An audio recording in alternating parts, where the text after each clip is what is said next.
discussing the provision pertaining to the function and the composition of the Central Council of Ministers. So what does the detailed provisions of Article 75 speak of, and what are the rules and restrictions pertaining to the appointment of the Council of Ministers at the central level? Article 75 clause 1, as we've already discussed, speaks of the appointment by the President of the other members of the Council of Ministers by the Prime Minister on the advice of the Prime Minister. Article 75 1A imposes a ceiling limit on the number of people who can form a part of the Council of Ministers. So there is a ceiling limit in terms of the fact that under Article 75 1A, the total strength of the Prime Minister and Council of Ministers, all inclusive, cannot exceed more than 15% of the strength of the Lok Sabha. So what it means is that taking in mind the reference point of the strength of the Lok Sabha, out of the strength of the Lok Sabha, not more than 15%, that is the maximum ceiling limit for the size of the Council of Ministers. So the size of the Council of Ministers can in no circumstance exceed this 15% threshold as laid down under Article 75 1A. Following this, we have the provision under Article 75 1B, which says that a person who is otherwise disqualified under anti-defection law in accordance with the Constitution is not entitled to hold a post as a minister. So what it means to underscore is that a person who is ineligible to hold membership of parliament on the ground of violation of anti-defection law, he cannot be permitted to hold the post of a minister. This is what Article 75 1B tells us. Article 75 clause 2 is another important provision which talks about the concept of pleasure of the president. As we've already discussed, both the Prime Minister as well as the members of the Council of Ministers enjoy their office during the pleasure of the President, which may be withdrawn in certain circumstances. Following this, we have the linchpin of parliamentary form of government, which is the heart of the parliamentary form of government, which is a sine qua non for any parliamentary form of government anywhere across the world, the concept of collective responsibility. So in accordance with Article 75 clause 3, the Council of Ministers are collectively responsible to the Lok Sabha, that is the lower house of the parliament, which is directly elected by the people. This is nothing but the codification of the well-entrenched principle of collective responsibility that forms part of parliamentary democracies around and across the world, including that of United Kingdom. So what is this concept of collective responsibility and what does it entail will be discussed further on. Moving ahead, Article 75 clause 4 details the oath to be taken by the Prime Minister and the Council of Ministers. It is important to underscore that any person who is appointed as a minister as a part of the Council of Ministers is required to undertake two different oaths. One is what we call as the oath of office, as that of a minister, along with a separate oath known as an oath of secrecy in respect of the secrets that they may come across as their in view of their position as ministers. So these two oaths are administered by the President of India upon the Prime Minister as well as the Council of Ministers. Apart from that, we have Article 75 clause 5, which we have already discussed before, wherein we see that a non-member of parliament is also permitted to be inducted into the Council of Ministers, provided that he is able to elect himself or get himself nominated within a 6-month time frame. If he fails to do so, he shall lose his ministerial position, is what Article 75 clause 5 envisages. And last but not the least, the concept of salaries, emoluments and allowances of the members of the Council of Ministers. So that is, what is the salaries, emoluments and allowances enjoyed by ministers? This is provided for under Article 75 clause 6, which tells us that the salaries, emoluments and allowances of the members of parliament who also serve as ministers in the Council of Ministers is to be determined by parliament. So what it entails is that in addition addition to their position as members of parliament, the salary, the emoluments and the allowances that they draw therein. Additionally, as ministers, they are entitled to certain allowances and monetary perks. This is by and large determined by what we call as the Salaries and Allowances of Ministers Act of 1952, along with the allied rules that are framed thereunder.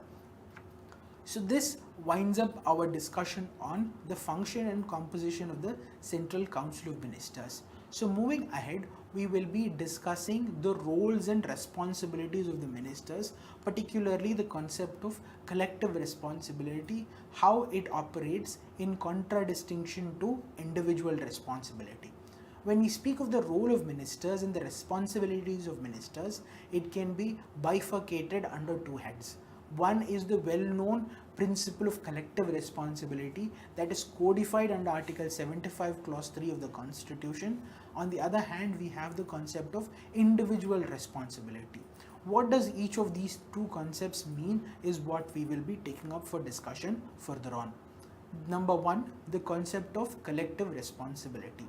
We've already seen that the concept of collective responsibility is an integral facet, a tenet of the concept of parliamentary form of government, and it is codified under Article 75(3). So what does it say? It says that the Council of Ministers are collectively responsible to the Lok Sabha.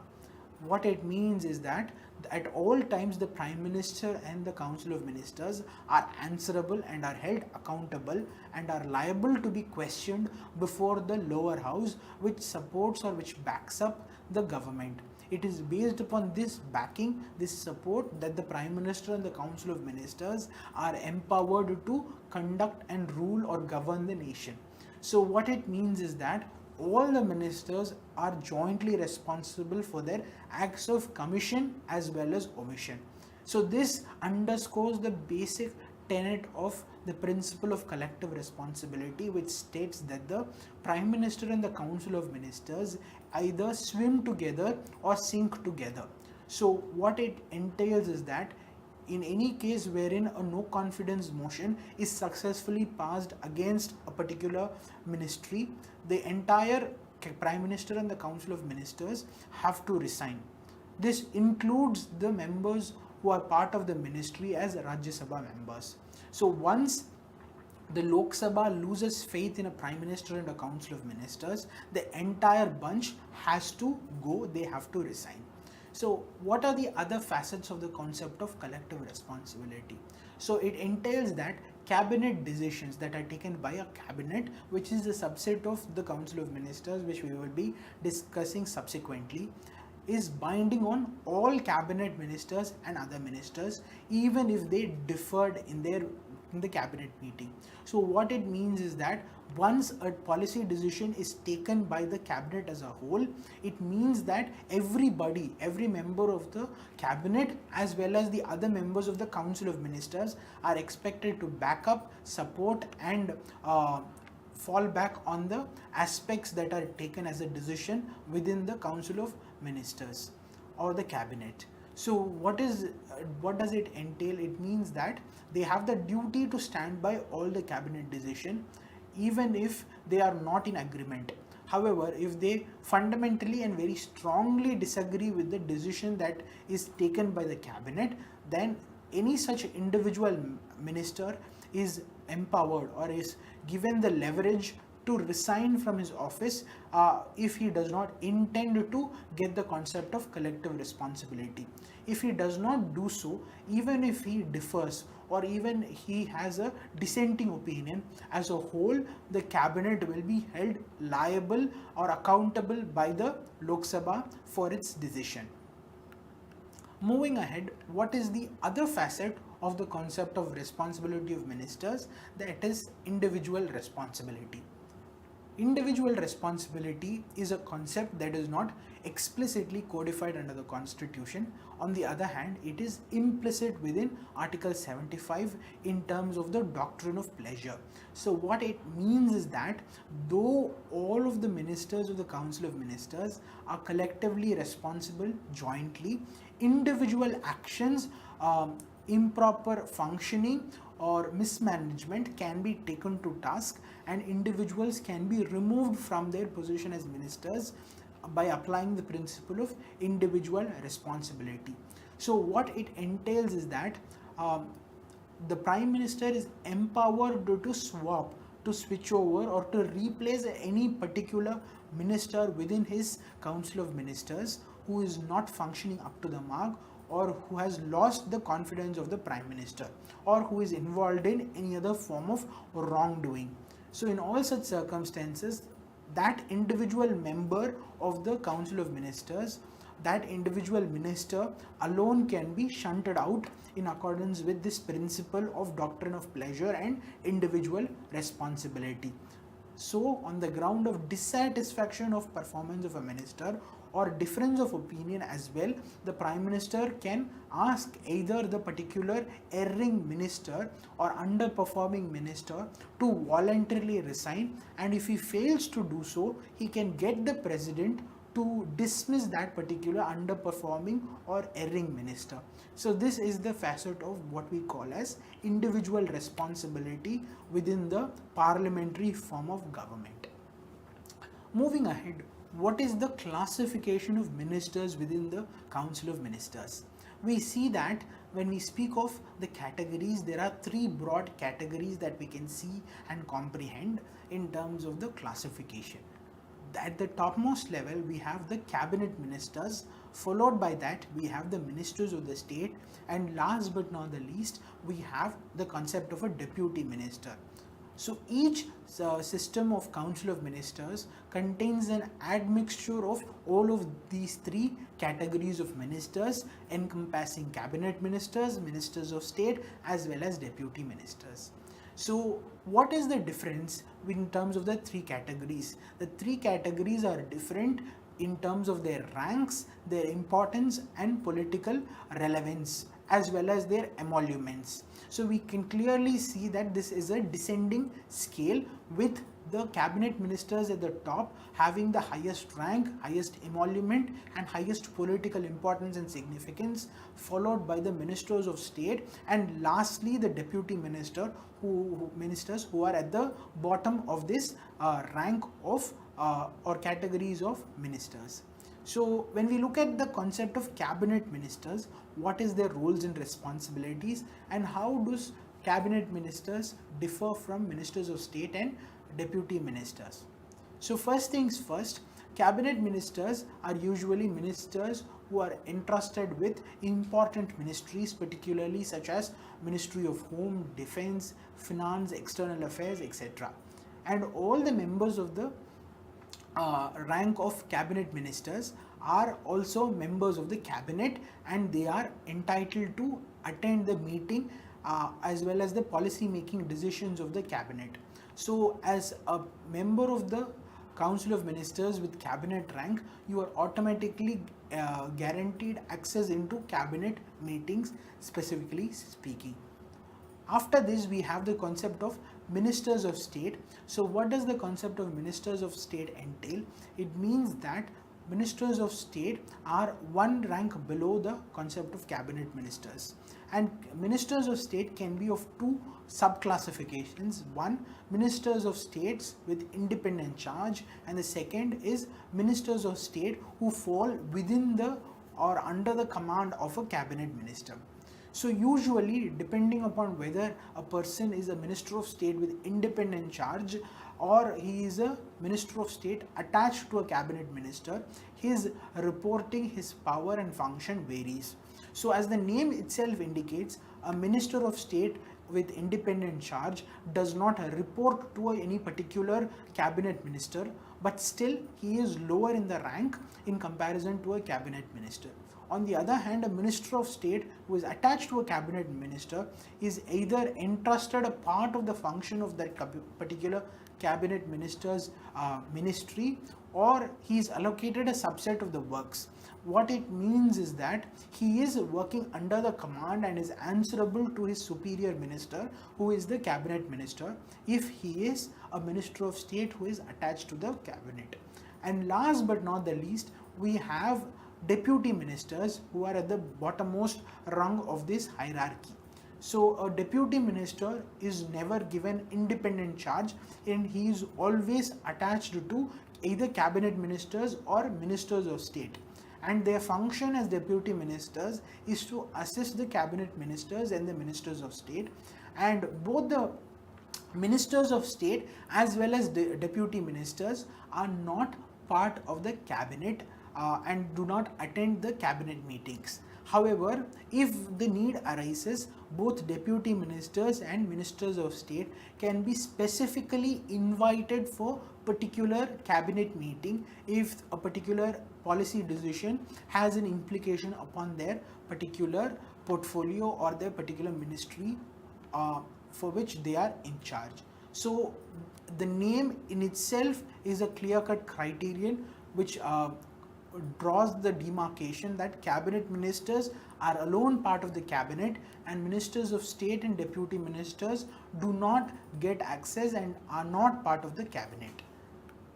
Moving ahead, what does the concept of a cabinet mean?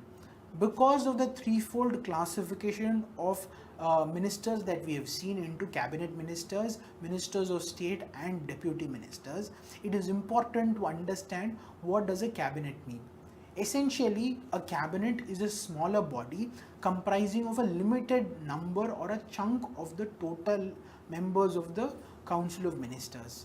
So inevitably it comprises of 20 to 30 ministers, but there is no specific minimum or maximum threshold limits. So the essential differentiating factor is that only ministers of cabinet rank are a part of the cabinet. It is a part and a subset of the Council of Ministers, and this concept of cabinet, it evolved, it developed over a span of time by virtue of parliamentary practice. The reason being that a large council of minister, being a large body, is like an elephant. It would not be able to quickly assemble and make decisions. On the other hand, a cabinet is expected to be similar or akin to a wolf that is able to quickly assemble and attack or make any important decisions with in a cold and cool and calculated manner. So this is the essential facet. So the objective or the important fact to be borne in mind is that the cabinet ministers, the cabinet often meets more often than not more than once a week, and they hold all the important high level decision making and policy formulating decisions in the cabinet level. So when we look at the cabinet, the decisions that are taken by the cabinet is binding upon the entirety of the Council of Ministers as well as the union government. So it has a supervisory role. It provides hand-holding support to the entire Council of Ministers. The term cabinet, though, is an integral part of the Indian parliamentary form of government and the union executive, is not finding explicit mention under the original constitution.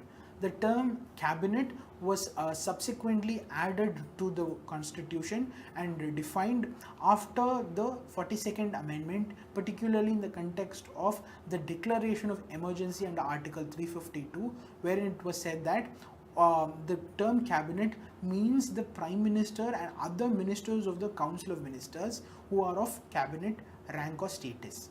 So this is the essential facet, and as we've already discussed, Ramsay Muir has said that the cabinet is the steering wheel of the ship of the state.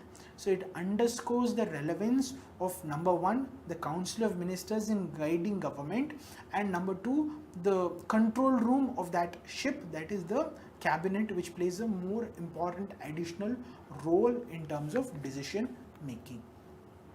Lastly, we will be discussing the importance of the role of a kitchen cabinet, or sometimes referred to as an inner cabinet. So when we look at a geometric or a mathematical example of the concept of the Council of Ministers, the largest, in forms of concentric circles, we can say that the largest or the outermost circle is the Council of Ministers, which is quite wide, quite broad and quite elaborate.